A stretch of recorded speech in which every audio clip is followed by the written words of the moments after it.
Buenos días, buenas tardes, buenas noches. El día de hoy traemos una catequesis, algo interesante. Es de un libro del Antiguo Testamento que vamos a estar recorriendo durante 4 encuentros. Son 4 videos que vamos a publicar aquí en el canal de YouTube de Camino 24 PTY. Y en esta catequesis de 4 días o de 4 encuentros, vamos a tratarlos sobre el libro de Jonás, específicamente del Antiguo Testamento. Como fuente de traducción para estos 4 encuentros vamos a utilizar la Biblia latinoamericana y empezaremos nuestros 4 encuentros con el primer capítulo del libro de Jonás. En este libro vamos a encontrar lo primero que vamos a leer el día de hoy. Y en este video, antes de empezar, vamos a hacer una oración para pedir la asistencia del Espíritu Santo para que nos ilumine y nos guíe a lo largo de este encuentro. Y para iniciar con este video haciendo la oración al Espíritu Santo, nos pondremos en la presencia de la Santísima Trinidad. En el nombre del Padre, del Hijo y del Espíritu Santo. Amén. Ven, Espíritu Santo, llena los corazones de tus fieles, enciende en ellos el fuego de tu amor. Envía, Señor, tu Espíritu Santo que renueve la faz de la tierra. Oremos. Oh Dios, que llenaste los corazones de tus fieles con la luz del Espíritu Santo, concédenos que, guiados por el mismo Espíritu, sintamos con rectitud y gocemos siempre de tus consuelos. Por Jesucristo nuestro Señor. Amén. En el nombre del Padre, del Hijo y del Espíritu Santo. Amén. Y este primer video sobre la catequesis del libro de Jonás, vamos a hablar del capítulo 1. Específicamente vamos a leer lectura del capítulo 1. Y el título que tenemos el día de hoy de este capítulo 1 es Dios me llama y yo decido. Dios me llama y yo decido. El título general de todo lo que vamos a ver es Dios que llama, salva y perdona. Toda esta catequesis va a girar en torno a esa frase. El Dios que llama, salva y perdona. Y el título específico de este primer encuentro es Dios me llama y yo decido. Ahora sí, pasemos entonces a leer el capítulo 1 del libro de Jonás. El subtítulo dice, Yahvé manda a Jonás a Nínive. La palabra de Yahvé fue dirigida a Jonás, hijo de Amitai, en estos términos. Levántate, ve a Nínive, la ciudad grande, y predica contra ellos, porque su maldad ha subido hasta mí. Se levantó Jonás, pero fue para huir a Tarsis, lejos de la presencia de Yahvé. Descendió a Jaffa, donde encontró un barco que salía para Tarsis. Pagó su pasaje y se embarcó para irse con ellos a Tarsis, lejos del rostro de Yahvé. Pero Yahvé envió un fuerte viento sobre el mar, causando una tempestad tan grande que el barco amenazaba hundirse. Los marineros tuvieron miedo y cada uno invocaba a su Dios. Después echaron la carga del barco al mar para sacarle peso. Jonás, mientras tanto, había bajado al fondo del barco para tomar descanso y dormía profundamente. El capitán se acercó a él y le dijo, ¿cómo estás durmiendo? Levántate, invoca a tu Dios, quizás se acuerde de nosotros y no pereceremos. Después se dijeron unos a otros, echemos suertes para saber quién nos trajo ese mal. Echaron suertes y la suerte cayó en Jonás. Entonces le dijeron, tiene que haber un causante de nuestra desgracia. Enséñanos, pues, cuál es tu oficio y de dónde vienes. ¿Cuál es tu país y de qué pueblo eres? Entonces empezó a decirles, soy hebreo y temo a Yahvé, Dios del cielo, que hizo el mar y los continentes. Aquellos hombres tuvieron gran miedo y le dijeron, ¿qué es lo que has hecho? Pues ahora esos hombres sabían que huía de la presencia de Yahvé. Le dijeron: ¿qué haremos contigo para que se calme el mar? Pues el mar se embravecía. Jonás les contestó: llévenme y arrójenme al mar, y éste se calmará, porque sé que por culpa mía les ha sobrevenido esta tempestad. Pues por más que los marineros se esforzaban remando por alcanzar tierra, no podían, y el mar cada vez se ponía más agitado. Entonces invocaron a Yahvé y le dijeron: oh Yahvé, no nos hagas perecer a todos por causa de este hombre, ni nos consideres culpables de su muerte, ya que tú, Yahvé, has obrado todo según deseabas. Luego, llevando a Jonás, lo tiraron al mar, y el mar calmó su furia. Aquellos hombres temieron a Yahvé y con gran respeto le ofrecieron un sacrificio y le hicieron votos. Palabra de Dios. Te alabamos, Señor. Bien, en esta primera parte digámoslo así, de estas 4 partes en que está dividido el libro de Jonás, que son 4 capítulos, escuchamos la primera parte del relato, que creo que guarda mucha relación con el título, ¿no? Dios llama y yo decido. Al principio del capítulo escuchábamos eso. Jonás fue llamado por Dios a una misión, pero vemos cómo Jonás dice no y huye. Pero Dios quería que él fuera su emisario. Él podía seguir eligiendo. Incluso Jonás se pudo haber quedado en la barca y decir: bueno, nos hundimos todos porque a mí no me da la gana de trabajar con Dios. Pero en medio de eso, Jonás sabe elegir. Y esa elección es: yo prefiero tirarme de la barca, tal cual está la narrativa. Porque él sabía que era por culpa de él que estaba ocurriendo eso. Lo interesante aquí es que este milagro que se da, él se tira de la barca y todos ellos quedan tranquilos, hace también lo que hemos hablado en tantas novenas. Los milagros y el actuar de Dios siempre busca una conversión en nosotros, sea cual sea la situación. En el caso de ellos, se sentían en peligro de muerte por estar en una barca, y esa barca llena azotada por las olas y el viento y demás. Y ellos le piden a Jonás que ore a su Dios para ver si lo escuchaba, porque el de ellos no estaba funcionando. ¿Y cuántas veces nosotros hemos recurrido a alternativas de la ciencia o de otras cosas, a los brujos y esto, buscando una solución? Eso es como lo ellos hacían en el barco. En el barco ellos pedían a otras personas, pedían a otros dioses, a otros ídolos que los salvaran, pero estos ídolos eran falsos, no tenían la capacidad que tenía Yahvé Dios de resolver este tema. Pero más bien, en este caso, Dios buscaba que Jonás regresara a cumplir la misión. ¿Y cuál era la misión? Eso. Anda a anunciarle a la gente de Nínive lo que tengo que decirles. Pero Jonás no quería. Y a veces uno dice: ¿pero por qué me pasa esto? ¿Por qué me pasa aquello?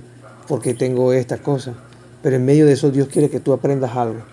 Porque Dios a veces nos regresa a un estado y después entonces nosotros decimos: ¿pero por qué? Si yo estaba mejorando y ya regresé. Dios busca algo, busca la santidad de las personas, busca la purificación. Entonces ahí es donde viene el punto de la voluntad de Dios. Y el título: Dios me llama y yo decido. Yo puedo decidir no hacerle caso y darle la espalda. Tal vez me vaya bien toda la vida, pero al final de la vida tendré que rendir cuenta. Venimos de Dios y vamos hacia Dios. Entonces, entendiendo esto, ya más o menos entendemos la postura de Jonás en el capítulo 1. Él trató de huir en todo momento. Es más, se monta en un barco y va para otro lado, creyendo que yéndose a otro rincón, Dios no era de un pedacito de tierra. Pero recordemos que el Dios que se habla en la Sagrada Escritura es el Dios que está en todos lados, el creador del universo. No podemos escapar de su mirada, ni de su presencia. Y Él siempre va a buscar la forma de encontrarse con nosotros y alcanzarnos. La pregunta es, ¿estamos dispuestos a hacerle caso cuando Él nos llame? Es la pregunta. Y ese llamado no lo entendemos solamente como un objetivo en la vida, sino ese llamado también al momento de la partida. Muchos de nosotros no estamos dispuestos a partir. Y esa partida muchas veces nos cuesta entenderla, porque es algo que, aunque no lo queramos aceptar, todos nosotros tenemos que partir en algún momento. Y ese llamado también involucra eso. Entonces ahí es donde los santos tienen algo que nosotros no tenemos. Es saber que, como dice la Sagrada Escritura en las cartas paulinas, vivir es Cristo y morir es ganancia.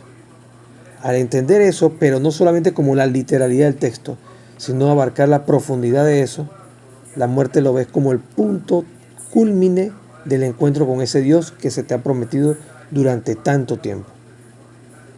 Ahora, regresando a la parte de Jonás, volvemos al punto. Dios a cada uno de nosotros nos llama. Nosotros decidimos si escuchamos o no. Tal vez no nos pase como a Jonás, que casi se ahoga en el mar en un barco y otra gente se va a ir con él. O tal vez sí. Pero lo que sí es que Dios, de un mal, que nosotros creamos un mal, saca algo mejor. Y es eso. La misión de él era llevar el mensaje de él a Nínive y hacer que esta gente se convirtiera. Eso es lo que vamos a ver en los otros próximos encuentros, cómo ocurre todo este proceso. Porque bien conocemos la parte de la literalidad del texto. Dios le da una misión, él no quiere, se va en un barco y después la gente lo tira al barco y el barco se calma. Lo tira al mar. Lo tiran del mar, al mar y el barco se calma. Digo el barco, el mar se calma. Pero hay un detalle muy interesante de esta parte de esta lectura. El agua se calma, ocurre este milagro y ellos reconocen que el Dios de Jonás es un Dios real. ¿Y qué hacen ellos? Toman una medida de conversión, dejan su actitud pagana y regresan a esa buena actitud. Y eso puesto en nuestro lado, en nuestra vida es eso. Y en esta cuaresma, que estamos viendo este libro de Jonás, se nos invita exactamente a eso, a renunciar a esos apegos, a esos puntos que nosotros creemos que son seguros dentro del mundo y poner nuestra mirada en Dios. Incluso en renunciar a nosotros mismos, que eso es lo que más nos cuesta. A veces confiamos en nuestras propias fuerzas, confiamos en nuestras propias habilidades, confiamos en nuestras propias actitudes, pero nos cuesta renunciar a ese apego. Y ese apego, si renunciáramos, fuéramos más libres. Porque, como dice una canción por ahí, Cristo nos da la libertad, pero esa libertad involucra renunciar a ese hombre viejo para nacer a ese hombre nuevo. Aquí tengo como un apunte adicional, dice, se une la huida y la tormenta en un solo día. O sea, en este caso, todo esto transcurrió en una secuencia más o menos de un día. No fue como 10 días después ni 30 días después, sino que se une la huida y la tormenta en un solo día. En resumen, acá tengo, Dios llama a Jonás, él huye, viene la tormenta, Jonás reconoce su error.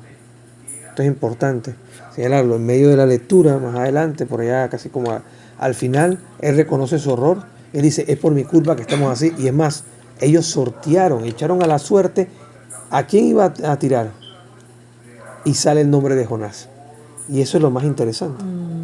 Al salir el nombre de Jonás, entonces él dice, esto es un designio del Señor, porque yo tengo una misión, y esto está así por mi culpa, tírenme a mí. ¿Ok? Y al final, este es salvado por el gran pez. En medio de esto, el Señor no buscaba que se ahogara, tampoco buscaba castigarlo, sino que él se convirtiera y llevara a cabo el propósito para el cual él vino. O sea que tenía que ser él porque sí. Sí. Dios siempre busca un propósito. Él va a tratar de persuadirte de alguna forma, a veces con formas como esta, o a veces con formas muy sutiles, pero siempre nos va a llamar. Siempre va a estar tocando la puerta. Está en nosotros abrir esa puerta y dejarlo entrar. Eso es un trabajo. Y eso también involucra que tenemos que tener un cambio de actitud, un cambio de forma de pensar, un cambio más orientado a lo que Dios quiere y no a lo que uno quiere.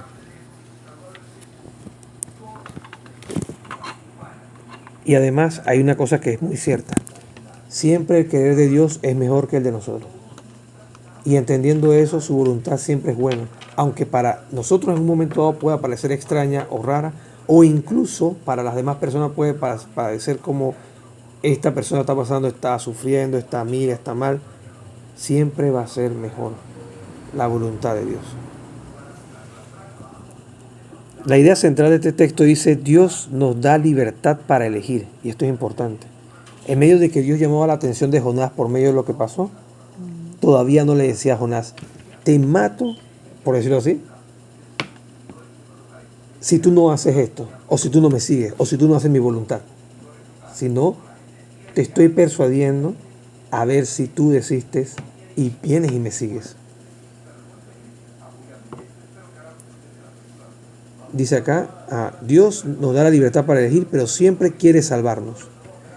Él elige, Jonás entiende que era él la causa de la tormenta en ese momento y se tira, y en medio de ese tirarse al agua, Dios lo salva con ese gran pez, cuando es devorado por ese gran pez. O sea que aunque pareciera que para las otras personas dirán: Chuzo, este se sacrificó, bueno, ni modo, él es el que se iba a sacrificar, no yo. Dios igual te salva en medio de eso. Igual pasa con una enfermedad, igual pasa con una situación.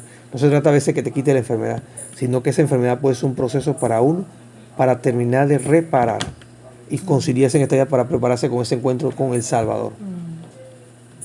Por eso es que el proceso de la muerte, el proceso de irse, no debe ser algo de tristeza.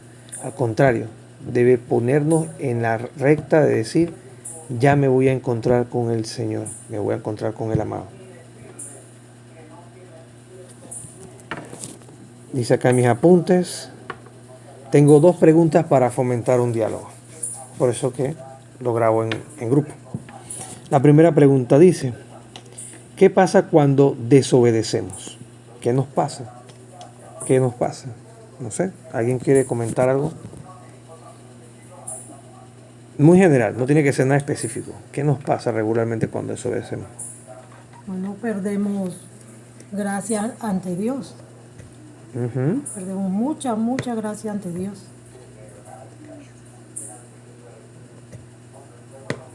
Y muchas otras cosas también, no solamente la gracia.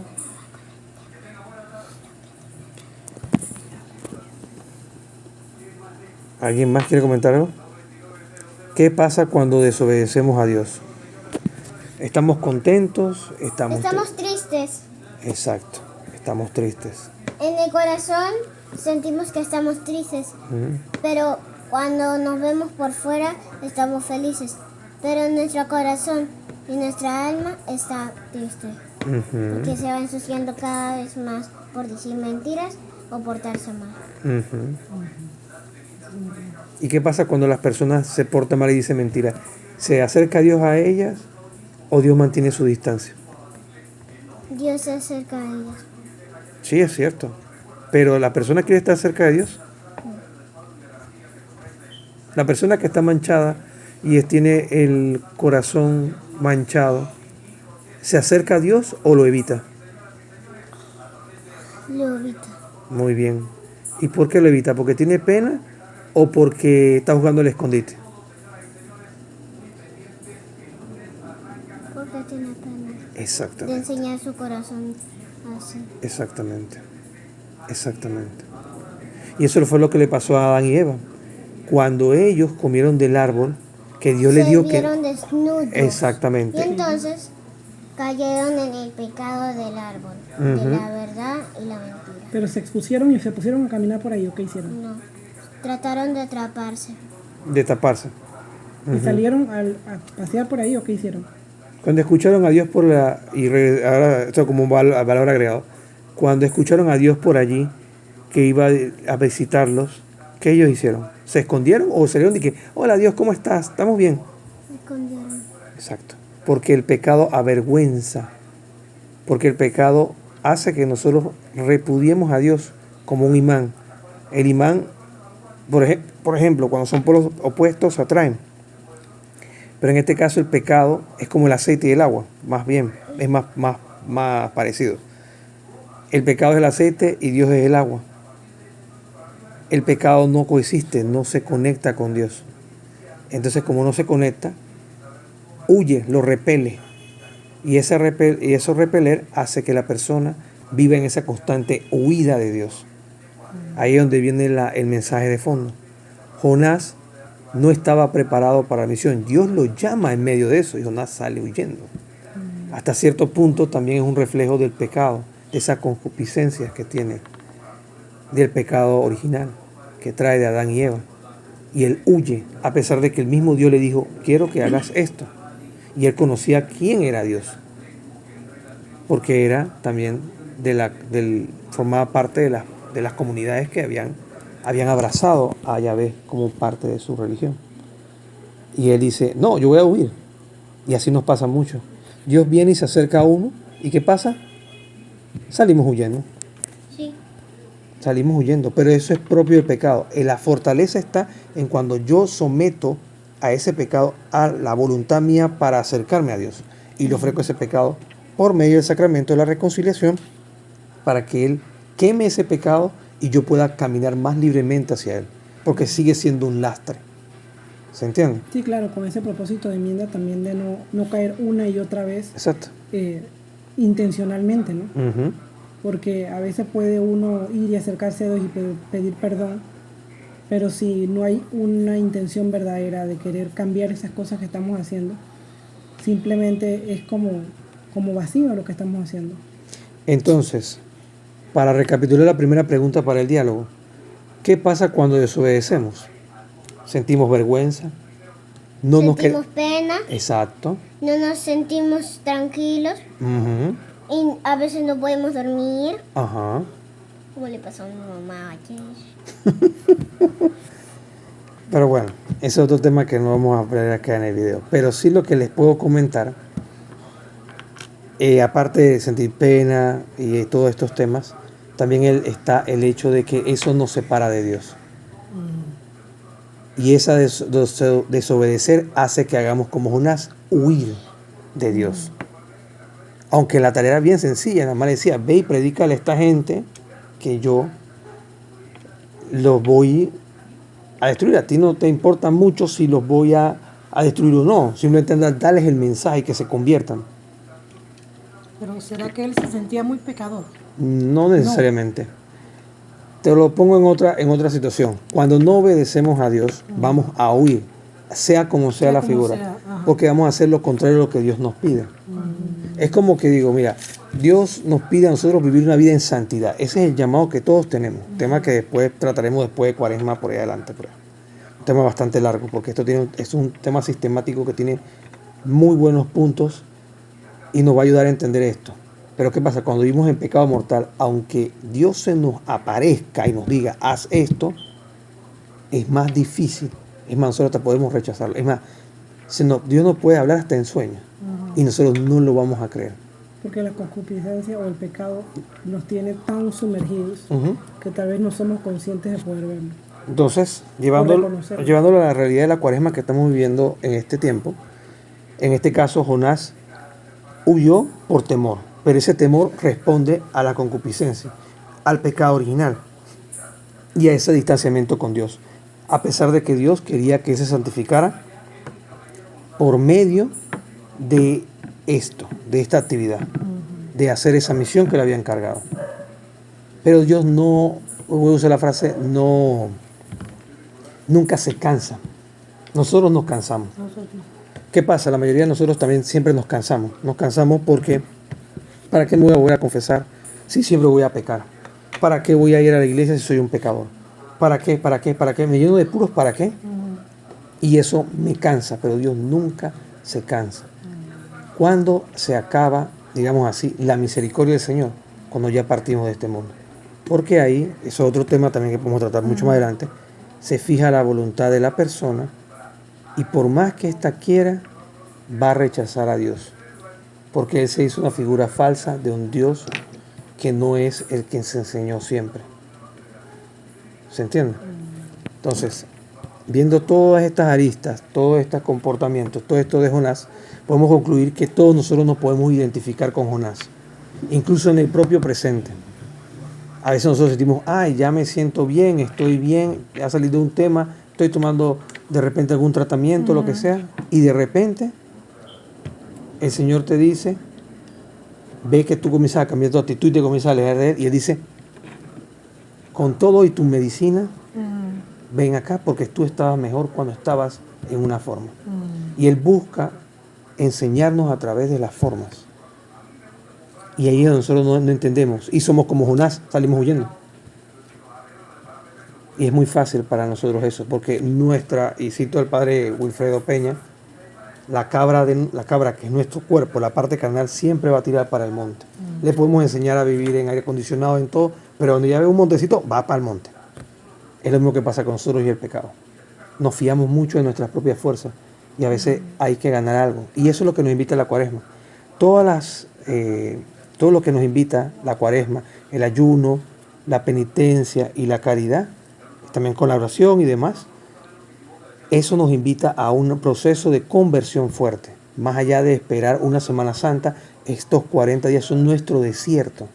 Y en este desierto buscamos esa conversión. Dios nos observa y evalúa nuestros pasos. Nos va a dar correctivo, así como al pueblo de Israel. Cuando hicieron el becerro de oro, la misma cosa. Si se dan cuenta, la historia del Antiguo Testamento parece un gran sistema de corrección, tratando de enderezar. Y uno dirá, pero bueno, entonces Dios con el Nuevo Testamento entendió que no podíamos hacerlo por nuestra propia fuerza. Podríamos decir hasta cierto punto algo así, que no está del todo teológicamente correcto, pero se podría más o menos entender así. Y hay que tenerlo con muchas pinzas. Pero lo que sí hay que reconocer de esto es que Dios nunca se cansó de esperar. Desde el día 1, aunque fue un Dios que juzga de forma justa, cosa que nosotros no podemos hacer bien, Él siempre nos llama, siempre nos busca. Desde el día 1 con Adán y Eva, cuando salió ahí a pasearse por el Edén, el jardín de Edén, y sale y le dice, ¿dónde están? ¿Dónde están? Él sale a nuestro encuentro. Nosotros no. Regularmente no salimos así. Y ese es el camino de la santidad. Que nosotros tengamos esa misma respuesta con el amor que Dios, como nos amó primero, nosotros también saliéramos primero a su encuentro. Pero Jonás no cumplió con esto. Pero al final Jonás se entendió. Después de un proceso, después de una prueba, después de ver un problema, entendió, esto es lo que me pide el Señor, esto es lo que yo debo renunciar. Aunque me cueste, yo debo aceptar lo que Dios me mandó. Y eso podríamos trasladar esa tormenta en un problema económico, en una enfermedad, en una situación. Y eso es el tema. ¿Qué pasa cuando uno desobedece? Eso. Dios busca la forma de rescatarte, pero no es la forma como tú quieres, que Dios te va a hablar bonito y se va a acercar a ti y te va a decir, en un sueño, oye, mira, fulano de tal o fulana de tal, conviértete y cree en el Evangelio. No. De repente va a ser algo en tu ecosistema, digámoslo así, o en tu círculo, o en uno mismo, que uno va a decir, Dios me ha abandonado. Pero no. Dios busca que tú lo reconozcas en medio de eso y le supliques a Él, y Él te dará la fuerza para salir de eso, pero también pidiendo que nos dé la mejor versión de nosotros, no para nosotros mismos, sino la mejor versión que Dios quiere que nosotros tengamos de cara a Él siempre. La segunda pregunta que tengo acá es esta, para el diálogo. ¿Dios nos abandona cuando fallamos? Y creo que esto se responde prácticamente con la primera pregunta, porque ya lo vimos. Dios nos abandona cuando fallamos. Entendamos ese fallo como cuando estamos en pecado mortal. ¿Dios nos abandona? Andrea lo respondió antes. No, Andrea. Dios siempre está ahí. ¿Quiénes salimos huyendo? No, ¿quiénes salimos huyendo? Nosotros. Exactamente. Entonces, esa es la respuesta clara. ¿Dios nos abandona cuando fallamos? No. Y entiendan esto, y esto es muy importante. Dios sostiene nuestra vida, sostiene todo lo que vemos alrededor de nosotros. Cuando nos lastimamos y vemos que no nos lastimamos aunque nos callamos, es que Dios puso su mano para protegernos. En la parte donde nos caímos para que no nos golpeáramos. Tal cual. Eso es un ejemplo, pero eso puede pasar en la vida real. También. Eso ya me ha pasado a mí. Muy cierto. Entonces, ¿Cuál sería la respuesta a nuestra pregunta? Ya Andrea la dio. Dios nunca nos abandona. Dice y enseña la Iglesia Católica, y muchos sacerdotes concuerdan con esta idea, que el infierno existe por la misericordia de Dios. Y suena raro porque uno dirá, pero es que uno no está lejos de su presencia para toda la eternidad. Pero Dios no te desaparece, no te borra del plan. Y eso es una forma, Pero digámoslo el así. enemigo sí. Cuando el enemigo tiene un asistente y el asistente no hace las cosas bien, es como usted dijo, papá. Ujú. Que Dios nunca nos quita el plan, pero el enemigo siempre sí. Bueno, es cierto. Con El enemigo los que no le hacen caso. Ujú. Sí, más o Porque menos él va es por ahí. malo. Exacto. Y mira que viéndolo de esa parte sonaría extraño porque en la forma que una ve, como por lo menos la gente que dice, ¿por qué existe el mal si existe Dios? Ujú, Pero en tanto cuanto entendemos que todo existe porque Dios así lo permite. ujú, No, de eso no se salva tampoco el infierno. ujú, Pero también eres un Dios justo ujú. y nos da a cada uno lo que merece. Exactamente. Y aunque suene duro, nosotros no podemos esperar que toda la vida, hasta después de esta vida, Dios siga teniendo misericordia, si en vida y hasta de repente en nuestro último instante no tenemos nuestra mínima intención de buscarle. Y bíblicamente también lo dice, vayan malditos de mí al fuego eterno. ¿Por qué? Porque Él nos está dando la oportunidad de elegirlo a Él, como está el título de lo que iniciaste. Él nos está dando la oportunidad de elegir ese libre albedrío.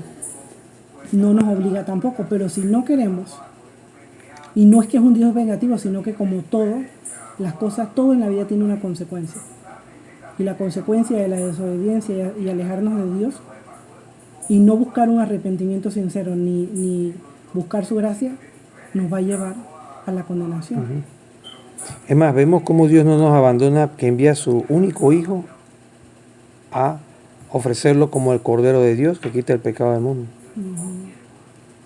Entendiendo eso, ¿quién de nosotros estaría dispuesto a dar a un hijo por toda la humanidad, aunque fuera mala y pecadora?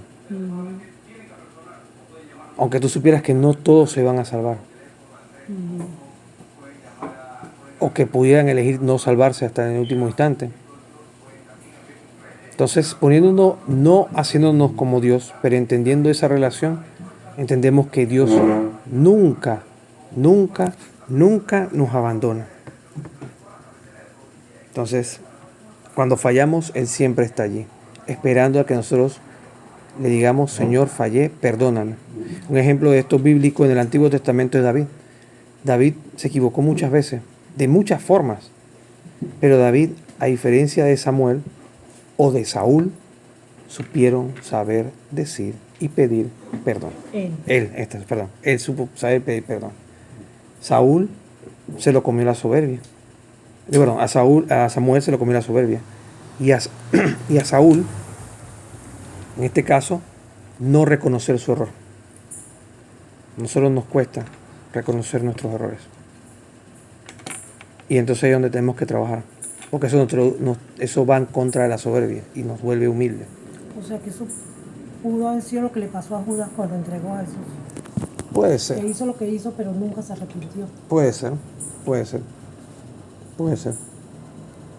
Porque simplemente si hubiese reconocido, me equivoqué, tal O vez. perdóname, Ajá, ahí tal vez hubiésemos visto a ese Dios misericordioso. exacto. Pero Él tuvo ese libre albedrío, o sea, Ujú.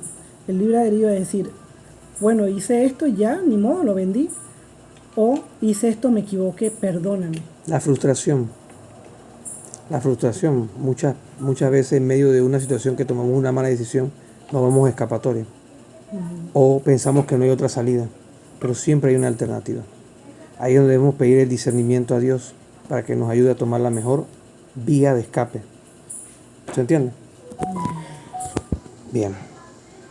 Compromiso para el día de hoy, de este encuentro. Obedecer hoy a la primera vez. Bueno, este compromiso es más bien para André.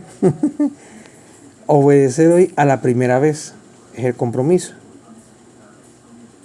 Y si me equivoco, decir perdón. Ahora ese es más global. Pero también podemos decir, obedecer a la primera vez. Si alguien me llama, responder rápido. Si alguien me dice, haz esto, no priorizar lo que yo estoy haciendo, sino decir sí a la primera y atiendes de una vez.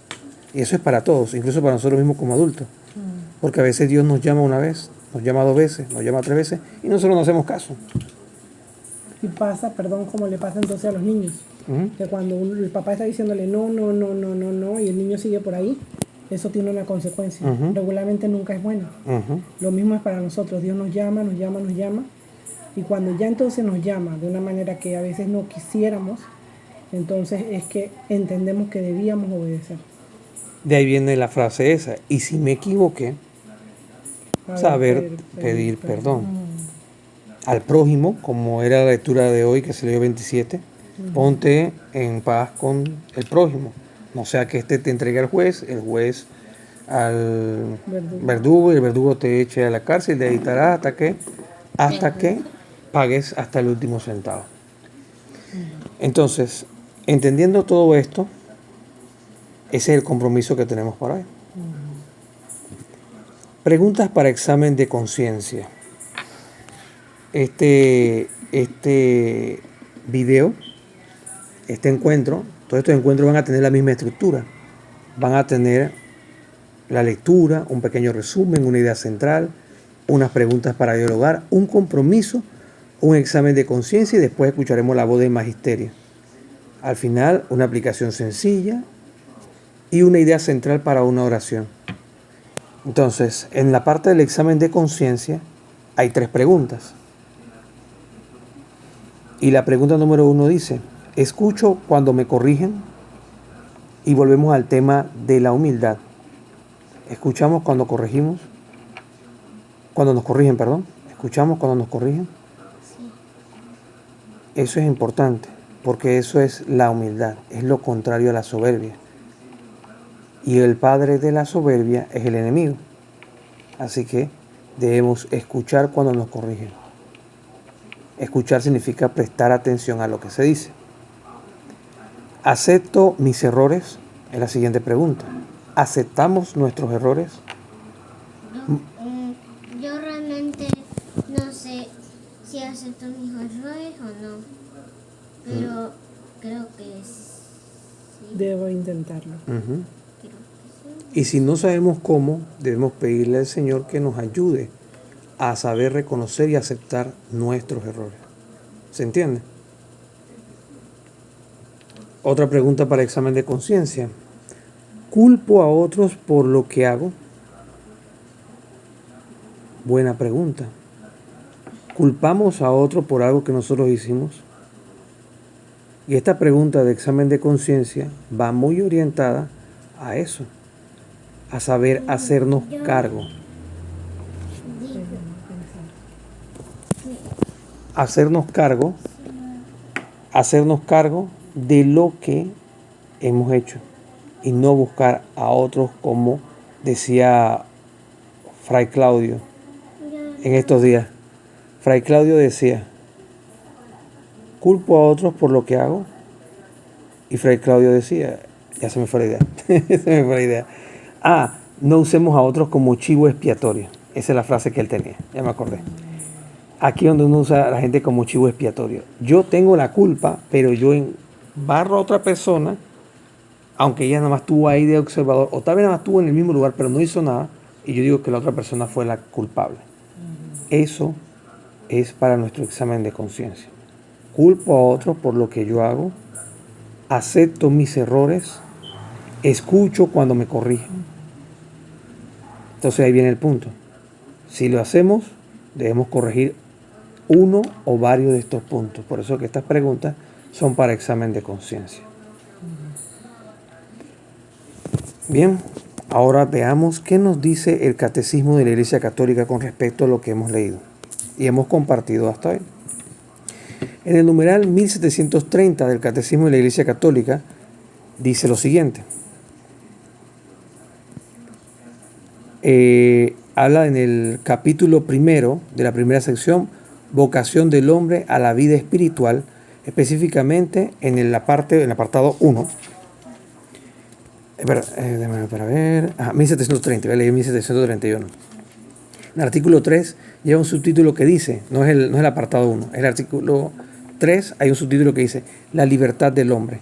Numeral 1730 dice, Dios ha creado al hombre racional, confiriéndole la dignidad de una persona dotada de la iniciativa y del dominio de sus actos. O sea que nosotros en potencia podemos dominarnos.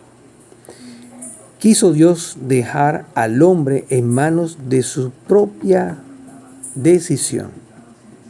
Eso quiere decir que nos dio un libre albedrío. De modo que busque a su creador sin coacción, o sea, sin elementos de presión. De ahí la Iglesia enseña, y esta es la voz del magisterio a través del Catecismo de la Iglesia Católica, que Dios no es un Dios de imposición, no es un Dios que te somete al terror, que te dice, si no me sigues te mato, sino más bien es un Dios de amor, donde Él se presenta ofreciendo un camino, pero nos da una posibilidad de elección. Y esa posibilidad recae en nuestra responsabilidad y conciencia. Al caer en nuestra responsabilidad y conciencia, entonces nosotros tenemos ese libre albedrío. Dice acá, voy a leer aquí un momentito más atrás, de modo que busque a su creador sin coacción y adhiriéndose a él, llegue libremente a la plena y feliz perfección. Y esta perfección que habla acá el Catecismo de la Iglesia Católica en el numeral 1730 es lo que conocemos como santidad. La santidad no se impone. La santidad es el recurso para tener ese encuentro definitivo con Dios, que es el sumo bien, el sumo amor. Y más del sumo amor, eres el amor, la justicia, la vida y cualquier otro adjetivo que queramos utilizar, Dios lo cumple en su totalidad porque Él es el que es. Como dice cuando se le aparece Dios en la zarza a Moisés, yo soy el que soy. Por eso es que también algunos biblistas comentan que cuando Jesús decía yo soy, esta frase en buenas traducciones bíblicas las ponen en mayúsculas, porque en ese momento, por lo que se conoce históricamente, se cree que la gente hacía un alto y muchos se postraban, porque ya conocían la trayectoria de Jesús, y al decir yo soy, era decir como el Dios que se le aparece a Moisés en la zarza, yo soy Él, yo soy el que soy. ¿Se entiende? Pasemos al numeral 1847. Aquí tengo una frase que destaco del numeral 1730. Somos libres para elegir el bien. Somos libres para elegir el bien. Somos libres. Eso es lo que resume el numeral 1730.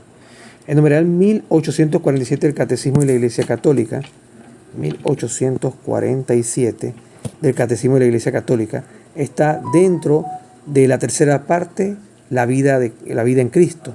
Primera sección, la vocación del hombre a la vida en el Espíritu. Y este sí está debajo de un artículo 8, habla sobre el pecado. Parte 1, la misericordia y el pecado. Numeral 1847. Hago todo este desarrollo para que se entienda qué es lo que está estructuralmente hablando el catecismo, ¿no? Dice, Dios que te ha creado sin ti, no te salvará sin ti. Cita frase de San Agustín de uno de sus famosos sermones. La acogida de su misericordia exige de nosotros la confesión de nuestras faltas, o sea, el arrepentimiento de cara a Dios, por medio del sacramento instituido por nuestro Señor Jesucristo, que es el sacramento de la reconciliación. Si decimos que no tenemos pecado, nos engañamos y la verdad no está en nosotros.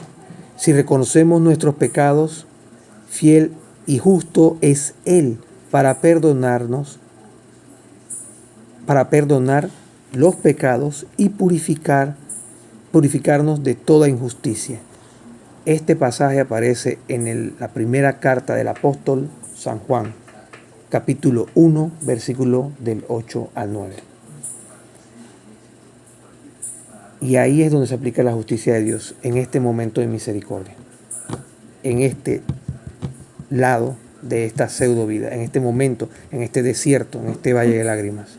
Aquí es donde nosotros debemos pedir perdón y reconciliarnos con Él, reconociendo nuestras faltas, porque el Dios que te creó sin ti no te puede salvar sin ti.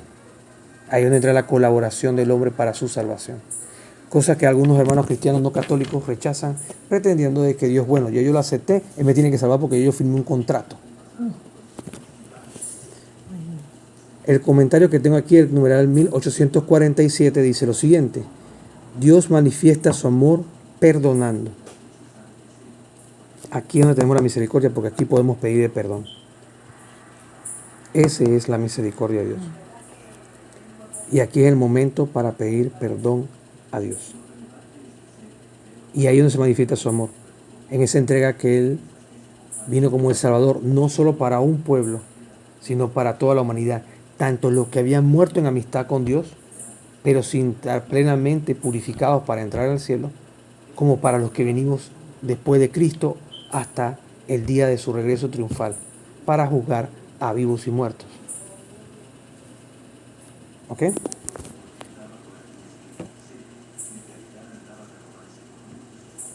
Aquí hay una aplicación sencilla que nos funciona a todos nosotros como adultos, y es la siguiente: Dios corrige para salvar, no para destruir. Dios corrige para salvar, no para destruir.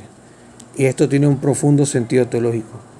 Dios no nos da enfermedad, no nos da esto, no permite, vamos a usar la palabra mejor, no permite estas situaciones en nuestra vida para destruirnos, sino para buscar la santificación, que al final es la vía para nuestra salvación.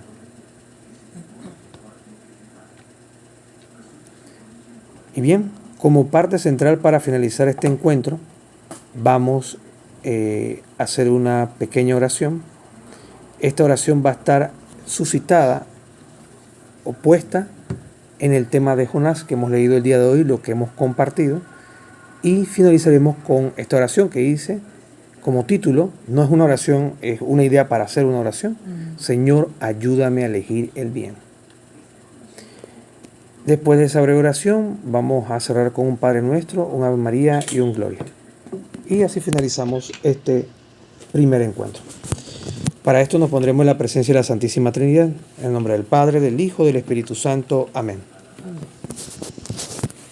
Señor Dios, te damos gracias en este día por la oportunidad de reunirnos nuevamente, por estar en tu presencia. Señor, en medio de nuestra debilidad como seres humanos, en medio de nuestras flaquezas, ayúdanos a levantarnos, a ponernos de pie y a tener siempre nuestra mirada puesta en ti, para evitar todo obstáculo que nos separe de ti. Señor, te pedimos que nos ayudes a cada uno de nosotros a elegir siempre el bien. Y el bien es lo que tú quieres, tu santa voluntad. Señor, danos la fortaleza para reconocerla, aceptarla y amarla y abrazarla, tal cual dijo Jesús en el Evangelio. El que quiere seguirme, que tome su cruz y me siga. No dijo, tiren su cruz y síganme.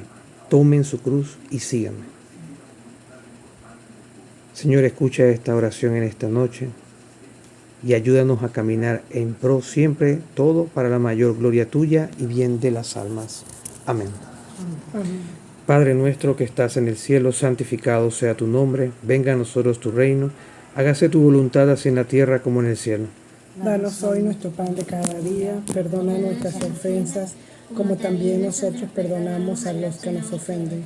No nos dejes caer en tentación y líbranos del malo. Amén. Dios te salve María, llena eres de gracia, el Señor es contigo, bendita tú eres entre todas las mujeres, y bendito es el fruto de tu vientre, Jesús. Santa María, Madre de Dios, ruega por nosotros pecadores, ahora y en la hora de nuestra muerte. Amén. Gloria al Padre, al Hijo y al Espíritu Santo. Como era en el principio, desde ahora y por el siglo de los siglos. Amén. En el nombre del Padre, del Hijo, del Espíritu Santo. Amén. Saludos.